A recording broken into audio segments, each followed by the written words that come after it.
Jumpa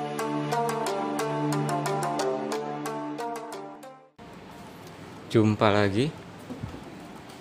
Oke, kali ini saya ada power bank ya, dan kondisinya sudah saya bongkar. Jadi pada kasus power bank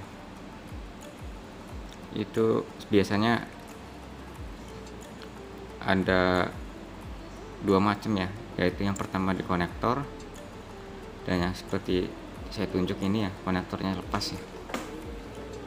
Dan yang kedua itu di baterai ya. Jadi buat teman-teman yang belum tahu isi dari power bank, itu di dalamnya itu baterai ya. Jadi untuk baterainya sendiri itu tergantung dari kapasitas power bank itu sendiri. Jadi ini untuk power bank ini itu satu baterai 2400 ya.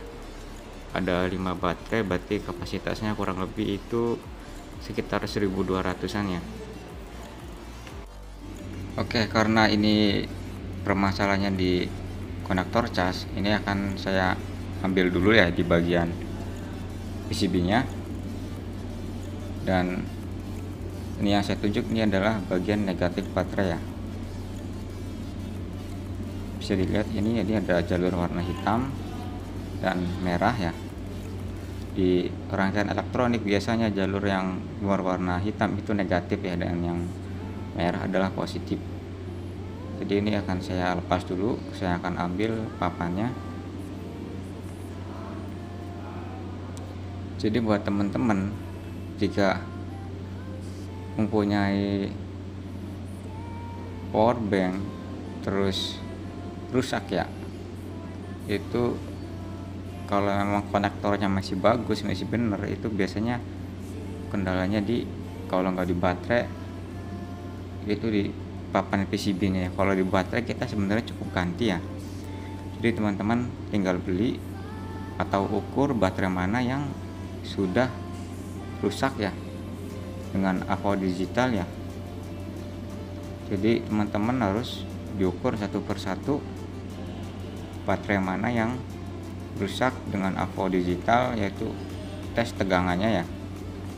Cek tegangannya, biasanya kalau tegangannya itu kurang dari 1 volt itu biasanya terjadi kerusakannya pada baterai tersebutnya. Jadi tinggal ganti satu baterai, insya Allah semuanya akan normal kembali ya. Dan ini sudah saya lepas ya untuk bagian kabelnya, dan saya akan buka bagian papan PCB-nya ya. Saya akan lepas. Oke, ini saya lihat dulu dari bagian sini ya. Dan setelah saya lihat, ternyata itu untuk konektornya dia ada di bagian bawah papan PCB ya. Jadi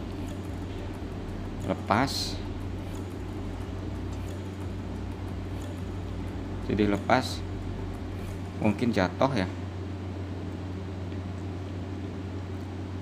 Dan untuk konektor charging atau konektor cas, itu yang penting kaki dari pin positif dan negatif itu masih ada ya. Yang penting masih ada, itu masih bisa diperbaiki. Walaupun sudah rontok, sebenarnya masih bisa diperbaiki. Hanya saja kita harus tahu jalur dari positifnya ya. Jadi kita harus tahu jalur dari positifnya di mana. Dan ini saya kasih flux dulu ya untuk menambah timah di bagian kakinya biar lebih kuat lagi ya. Dan setelah saya cek, sebenarnya untuk konektornya itu dia hanya terlepas ya. Untuk bagian dalamnya itu dia tidak patah, jadi tidak perlu saya ganti. Jadi ini akan saya blower lagi ya. Tapi sebelum saya blower, ini kaki dari konektornya akan saya solder ulang ya. Dan maaf kalau sedikit berisik ya, ini saya memang kondisinya di sini lagi berisik ya.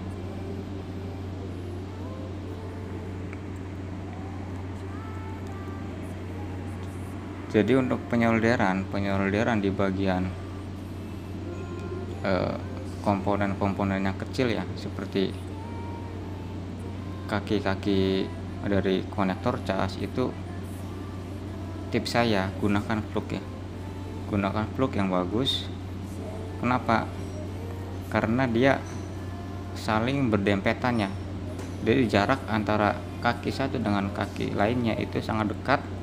Jadi ketika kita tidak menggunakan plug, itu plug yang bagus itu biasanya akan menggumpal ya, jadi hasilnya tidak bagus. Dan oke, ini sudah saya solder ya di bagian kakinya. Dan maaf kalau di sini sedikit berisik. Dan ini sudah saya solder.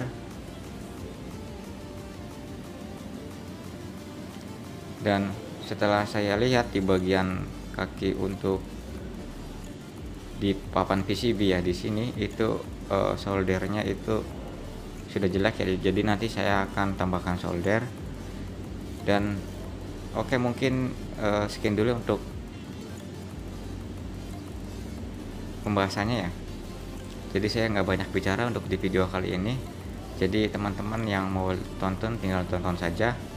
Dan seperti biasa, saya ucapkan terima kasih yang sudah subscribe, dan yang belum subscribe jangan lupa untuk subscribe, dan jangan lupa untuk tonton video-video saya berikutnya.